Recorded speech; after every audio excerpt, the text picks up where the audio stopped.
ang sibuyas. At kasunod nito, ang pag-slice ng okra. Yan, sunod-sunod na po yan mga gulay. Wala na po ako ibang hiwain, kundi mga gulay na. At ayan, yung alakbate, inano ko na rin. Tinanggal-tanggal ko na rin yung kanyang dahon.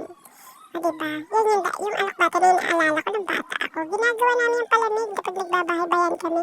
Kasi meron yung buto na kulay purple. O diba, palamig. Tapos ito, talbos, himayin ko na rin. Tapos yung anak ko babae, nag-offer na siya na daw sa malunggay. O diba? Pait-paitan. O, ayan. O diba, hindi mo malaman kung naiinis ba siya o. Tapos sinislice ko ng kalabasa. O diba, nagpapakit pa pala. Tapos nagpainit na ako ng kaserola at nilagyan ko ng kantika, nilagyan ko ng bawang sibuyas. O diba, pag nag-brown-brown na siya, lagyan natin ng isda. Biniritong isda para pampalasa dun sa ating kulay mamaya. At pagkatapos nilagyan natin yung kalabasa. Gisa-gisa natin ng konti, then after that, lagyan natin ng tubig. O diba, after that, ayan. Hayaan po natin siyang kumulo.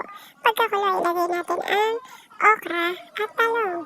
Pagka kumulo ulit, ilagay po natin ang mga gulay na dahon tulad ng talbos, alokbate, at malunggay.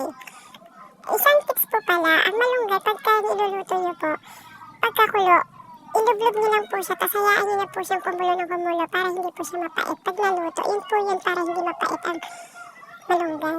O diba, sa sobrang sarap, pati anak kong lalaki, si Kuya Kate, napakain ng gulay. Wala na naman ang babae ko. O, matakaw. O diba? Talagang gulay na gulay. Ako nga nakatatlong sandok akong kanin. Sobrang sarap ng gulay. Ayun lang guys. Have a nice day. Please subscribe to my YouTube channel. And thank you for watching. Bye. And like po pala din. If you want, comment na rin po. Yun lang po. Thank you so much. O diba? Talagang matakaw to mga anak ko. Thank you guys.